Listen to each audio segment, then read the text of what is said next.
վերլուծաբան Հրանտ Մելիք Շահնազարյանն է։ Պարոն Մելիք Շահնազարյան, բազմիցս անդրադարձել եք հայ առաքելական եկեղեցու թիրախավորմանը։ Հանգուցալուծումը ինչպես եք տեսնում, եթե ամեն դեպքում թիրախավորները իշխանություն են։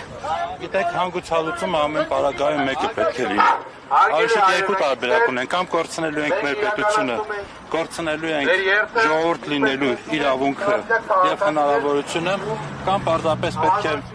շրջոքացնել այս դավաճանական ընթացքը եւ իշխանությունների ազդեցությունը մեր պետության, մեր եկեղեցու, մեր հանրության վրա։ Ամեն դեպքում օբյեկտիվ չէ Փաշինյանի տեսակետը, որ եկեղեցին պետք է առերեսվի իր սխալների հետ։ Եկեղեցին երբեք չի խուսափել իր սխալներին առերեսվելու, բայց ակնհայտ է մի բան, որ այս ընթացքում իշխանությունների նպատակը ոչ թե եկեղեցու խնդիրները լուծելն է կամ մասնակցել այդ խնդիրների լուծման աջակցելն է, որտեղ դրա համար կան հստակ մշակված ընթացակարգեր։ Այլ նպատակը եկեղեցին վարկաբեկելն է, եկեղեցին թույլատնելն է։ Եվ տեսնում ենք, որ դա հետևողական է արվում։ Այսինքն թիրախավորվում են, հիմա կասեմ նաև ինչու։ Հիմնավորենք, որ իսկապես եկեղեցու դեմ է դա արվում, եւ նույն Սամվել Կարապետյանի ձերբակալությունը ըստ էության այդ նույն խնդիրը լուծումն է, այսինքն թույլատնել եւ չեզոքացնել այն մարդկանց, ովքեր կարող են աջակցել եկեղեցուն այս պայքարի մեջ։ Իսկ թե ինչու է գնում եկեղեցուն վարկաբեկելի քաղաքականություն, պատճառը մեկն է եւ շատ հստակ։ Փաշինյանը հասկանում է, որ հանրությունը կոնսոլիդացնող ուժեղ գործոն է եկեղեցին, ինստիտուտ է, որը ի տարբերություն իր բոլոր մոտեցումների հիմնականում զբաղված է արժեքների պահպանությամբ, արտաքին բարձրաձայնմամբ եւ այլն, այսինքն բոլոր գործոնները, որոնք վնասում են, որոնք խանգարում են Փաշինյանի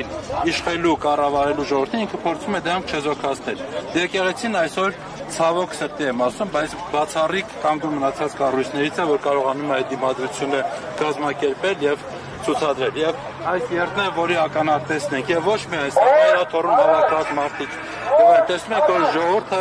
իսկապես իդեմս եկեղեցու տեսնում է այն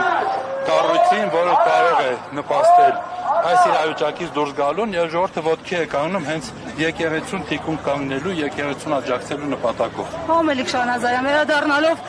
մեր իրական օրակարգերին, մարտահրավերներին, անվտանգային, տարածաշրջանը եռում է։ Փաշինյանը արձանագրումներ է անում հայ առաքելական եկեղեցու բարոյականության մասին, ձեռքի հետ էլ այսպես հանդիպումներ է ունենում արտաքին տարածաշրջանային խաղացողների հետ, նաև այդ թվում Թուրքիան էր վերջին դրվագը, Ստամբուլյան օրակարգը ինչի մասին է եւ ինչ հետևանքներ է ունենալու։ Ես չգիտեմ Ստամբուլում ինչի են պայմանավորվել։ Ավելի քան համոզված եմ, որ այդտեղ քննարկվում է բացառապես այն օրակարգերը, որոնք մշակված են Բաքվում եւ Անկարայում։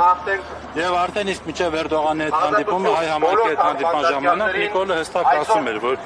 ըստ էության Միջանցք լինելու է, պարզապես ինքը դա կոչում է խաղաղության խաչմերուկ,